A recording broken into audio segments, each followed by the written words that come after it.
Hi friends, good morning. तर आज मी बनवते साऊथ इंडियन ब्रेकफास्ट। आज मी बनवते डोसा नाश्त्याला आणि नाश्त्याची आता म्हणजे प्रिपरेशन तर ऑलमोस्ट करून झालेली आहे। आता फक्त फोडणी वगैरे द्यायची। तर पलीकडच्या म्हणजे पलीकडच्या गॅसवर आहे ना मी कुकरमध्ये बटाटे शिजवायला घातलेले आणि इथं मी ओल्या नारळाची चटणी पण बनवली। बटाट्याची भाजी बनवण्यासाठी काही आता म्हणजे कांदा, टोमॅटो आणि हिरवी मिरची कट करते।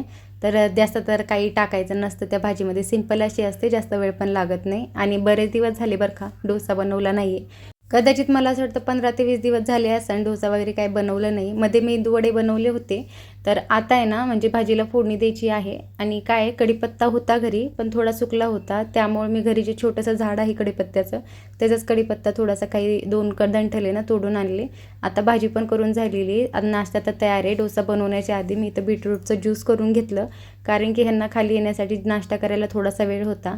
माझं इथं ज्यूस पिऊन झालंय आणि आता डोसे पण तयार आहेत। मी थोड्या वेळानंतर करते नाश्ता, सगळ्यात आधी ह्यांना देऊन टाकते कारण की मी बीटचं ज्यूस पिते त्यामुळं।